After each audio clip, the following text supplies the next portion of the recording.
Et bonjour à tous. La communication autour de la nouvelle série de Vince Gilligan a officiellement débuté hier avec de très maigres informations.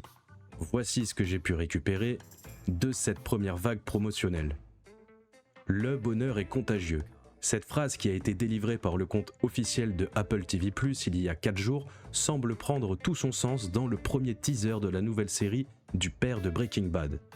Finalement, le titre de la nouvelle série de Vince Gilligan n'est pas Waikaro, mais Pluribus ou Pluribus, je ne sais pas comment vous prononcerez le titre de cette série. Je vais choisir Pluribus en tout cas de mon côté. Un premier teaser énigmatique a été publié dans lequel on peut apercevoir une femme en train de lécher des donuts avant de les reposer dans leur boîte. Très certainement, avant que ceci ne soit expédié, il est à peu près certain que la femme est contaminée par le virus du bonheur et qu'elle lèche les donuts afin de les contaminer pour que ces pâtisseries contaminent à leur tour ceux qui les mangeront. Nul doute que nous verrons à l'écran les différentes manières de répandre le virus à travers le monde. C'est donc un teaser d'une vingtaine de secondes et une photo qui ont été livrées par Apple TV+. Photo que voici et sur laquelle nous reviendrons dans quelques instants. Je vous avoue qu'après 3 ans d'attente, je m'attendais à un peu plus de contenu à se mettre sous la dent, mais Apple a choisi de livrer des éléments avec parcimonie et de toute façon la diffusion de la série est prévue à partir du 7 novembre de cette année, donc nous avons encore le temps. Une rumeur rapporte que le 7 novembre les 2 premiers épisodes seront diffusés, quant au dernier épisode, il sera diffusé le 26 décembre. Concernant l'histoire, elle semble coller avec ce que je vous rapportais dans ma première vidéo, à savoir qu'un virus qu'on appelle le bonheur se répand et annihile toute pensée négative chez ceux qui sont contaminés. Du côté de Rhea Seehorn, tête d'affiche de la nouvelle série de Vince Gilligan, on sait qu'elle jouera un personnage nommé Carol et qu'elle est la personne la plus misérable du monde qui fait tout ce qu'elle peut pour être une bonne personne. Variety rapporte que Carol essaiera de sauver le monde du bonheur. La dernière phrase me laisse penser que Pluribus parlera donc bien d'un virus qui répand le bonheur, mais j'ai l'impression que l'histoire sera différente de celle du roman de Neal Shusterman, All Better Now, dont je vous parlais dans ma dernière vidéo. Pluribus pourrait donc s'inspirer de cet ouvrage tout en empruntant son propre chemin. Concernant la seule photo promotionnelle disponible pour cette première salve promo, c'est une photo de Rhea Seehorn que vous voyez à l'écran, mais celle-ci a été recadrée afin de cacher un détail. Je vous préviens que les quelques secondes qui suivent peuvent contenir un spoiler, donc je vous invite à éviter ce court passage ou à quitter la vidéo. En effet, plus tôt dans la journée, un compte X avait partagé la même photo, mais le cadre était un peu plus large et on pouvait apercevoir une bouteille d'alcool derrière Rhea Seehorn. Ce qui laisserait penser que Carol est alcoolique, ce qui confirmerait que Carol est un personnage absolument misérable. Apple TV+ a certainement recadré l'image afin de ne pas donner trop de détails sur le personnage. Hier au San Diego Comic Con, Vince Gilligan ainsi que Rhea Seehorn étaient présents.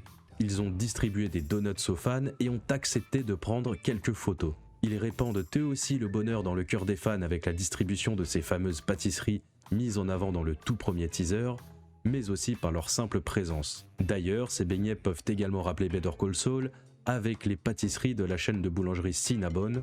Dans Pluribus, la marque de donuts qui a été choisie est Sandy Pony Donuts et les boîtes qui servent à transporter ces pâtisseries sont d'ailleurs de la même couleur que celle de Cinnabon. L'autre information qui a été livrée, j'ai même envie de dire délivrée puisque Apple TV+ garde un tas d'informations en otage, c'est que Dave Porter, le célèbre compositeur qui accompagnait Vince Gilligan sur Breaking Bad et Better Call Saul, est de retour sur Pluribus, mais je n'avais aucun doute sur sa présence étant donné que Gilligan a choisi de s'entourer de l'équipe qui le suit depuis Breaking Bad. Concernant le titre de cette nouvelle série, Pluribus, vous noterez que le I de Pluribus est remplacé par le chiffre 1. Il symboliserait le fait que toutes les personnes contaminées par le virus ne forment qu'une seule entité. Ce mot, Pluribus, vient de la devise « E pluribus unum » qui figure sur le grand sceau des États-Unis. « E pluribus unum » veut littéralement dire « un seul à partir de plusieurs ». Quant aux couleurs mises en avant, c'est pour le moment le jaune qui l'emporte, que ce soit sur le premier visuel avec le fameux smiley, ou encore le bus au San Diego Comic Con, mais aussi par la veste portée par le personnage de Rhea Seehorn. L'une des théories qui circulent est celle de la ruche, d'où l'utilisation de la couleur jaune, comme pour les abeilles. A priori, les personnes contaminées par le bonheur pourraient éventuellement communiquer entre elles sans avoir besoin de parler, mais ce n'est qu'une théorie. Pour conclure cette vidéo, je dirais qu'après une attente de 3 ans, j'ai trouvé cette première vague promotionnelle très légère, pour ne pas dire trop légère, mais à l'heure où les campagnes promotionnelles sont virales et même trop envahissantes, je me dis que ce n'est pas plus mal que Apple TV+ laisse planer le mystère autour de la série. Et de toute façon, nous ne sommes même pas en août et la série est prévue pour le 7 novembre, il faudra donc attendre avant que la véritable promo ne débute, sans doute 2 mois avant la diffusion des 2 premiers épisodes. J'imagine que la communication devrait s'accélérer à partir de septembre. C'est tout ce que je pouvais vous dire sur Pluribus, la nouvelle série de Vince Gilligan. J'avais déjà dit que la chaîne reprendrait du service une fois que la communication autour de la série aura débuté. Je ne vais pas m'obliger à faire du contenu juste pour faire du contenu. La chaîne sera alimentée au rythme de la campagne promotionnelle et de la diffusion des épisodes. Comme pour Better Call Saul, on se fera des reviews des épisodes, peut-être des vidéos théories, puisque la série semble assez mystérieuse et se prête donc plutôt bien à cet exercice. En attendant, je vous invite à suivre mon compte Twitter ou X, puisque c'est sur ce réseau que je suis le plus actif, et c'est sur ce compte que les informations que je récupère sont publiées en premier.